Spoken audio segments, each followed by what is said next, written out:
मित्रांनो नमस्कार। मुख्यमंत्री युवा कार्य प्रशिक्षण योजनेसंबंधीच्या काही महत्त्वाचे अपडेट या व्हिडिओच्या माध्यमातून मी तुम्हाला देणार आहे। त्यामुळे व्हिडिओ शेवटपर्यंत पहा आणि व्हिडिओ जास्तीत जास्त प्रशिक्षणार्थ्यांपर्यंत शेअर करा। मुख्यमंत्री युवा कार्य प्रशिक्षण योजनेअंतर्गत कार्यरत असणाऱ्या महाराष्ट्रातील जवळपास संपूर्ण प्रशिक्षणार्थ्यांचा कालावधी या नोव्हेंबर महिन्यात समाप्त होणार आहे।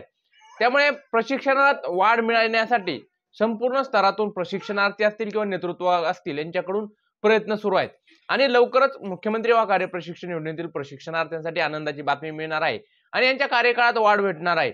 आता सध्या स्थानिक स्वराज्य संस्थेची निवडणूक चालू असल्यामुळे आचारसंहिता आहेत आणि याच आचारसंहितेमुळे जो कार्यकाळ वाढीचा जी.आर. आहे तो निघणार नाही आणि त्यामुळे थोडासा विलंब लागत आहे।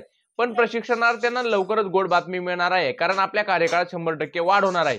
त्यासंबंधी काल ठाणे जिल्ह्यातील जे प्रशिक्षणार्थ्यांचं शिष्टमंडळ आहे त्यांनी नरेश म्हस्के यांची सुद्धा भेट घेतली। त्यांनी त्यांच्यासोबत सुद्धा चर्चा केली। शिंदे साहेबांनी आम्हाला शब्द दिला होता कायमस्वरूपी रोजगार यामध्ये ठाणे जिल्ह्याचे अध्यक्ष म्हात्रे व अनेक प्रशिक्षणार्थी होते त्या शिष्टमंडळात। त्यांनी भेट घेतली आणि नरेश म्हस्के हे सुद्धा म्हटले की मी साहेबांसोबत पुन्हा एकदा चर्चा करतो। त्याबरोबरच माननीय तुकाराम बाबा यांची सुद्धा खूप मोठी प्लॅनिंग चालू आहे आणि या प्लॅनिंगच्या माध्यमातून लवकरच मुख्यमंत्री युवा कार्य प्रशिक्षण योजनेतील प्रशिक्षणार्थ्यांना पुन्हा एकदा कार्यकाळात वाढ मिळणार आहे।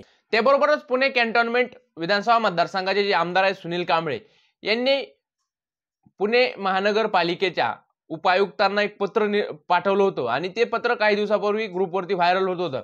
या पत्रात त्यांनी स्पष्ट सांगितलं होतं की मुख्यमंत्री युवा कार्य प्रशिक्षण योजनेअंतर्गत कार्यरत आरोग्य निरीक्षक जे प्रशिक्षणार्थी आहेत त्यांना पुढील मुदतवाढ देऊन करार तत्वावरती पुन्हा रुजू करण्याबाबत जे प्रशिक्षणार्थी पुणे महानगरपालिकेत काम करतायत आरोग्य विभागामध्ये त्यांना मुदतवाढ नाही तर त्यांना मानधन तत्वावरती त्यांना मुदतवाढ करून करार तत्वावरती घ्यावं असं त्यांनी पुणे महानगरपालिकेशी पत्रव्यवहार केला होता।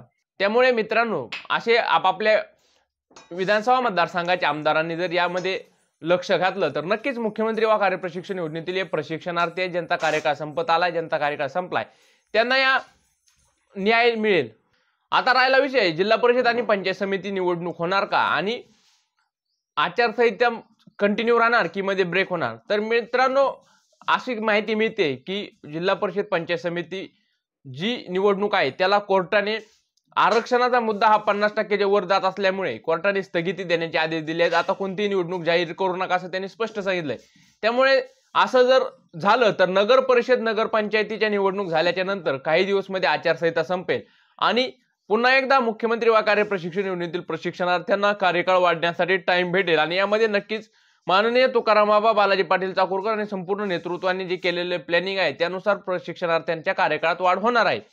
त्यामुळे खचून जायचं नाही। त्याबरोबरच अनेक जिल्ह्यातील प्रशिक्षणार्थ्यांचे पेमेंट संबंधीचा जो विषय होता जे अनेक वेगवेगळ्या स्तरावरती पेंडिंग होते तर काल बीड जिल्ह्यातील अनेक प्रशिक्षणार्थ्यांचे पेमेंट झालेले आहेत। तरी सुद्धा अजून 4 ते 5 महिन्याचे पेमेंट बाकी आहेत ते सुद्धा पेमेंट लवकरात लवकर पडतील। तर ह्याचा अपडेट होता ह्या व्हिडिओच्या माध्यमातून मी तुमच्यापर्यंत पोहोचवण्याचं काम केलं। व्हिडिओ आवडला असेल तर व्हिडिओला एक लाईक करा, चॅनलला सबस्क्राईब करा, व्हिडिओ जास्तीत जास्त प्रशिक्षणार्थ्यांपर्यंत शेअर करा म्हणजे त्यांना सुद्धा हे अपडेट समजतील। भेटू नवीन अपडेटसह नवीन व्हिडिओमध्ये, तोपर्यंत धन्यवाद।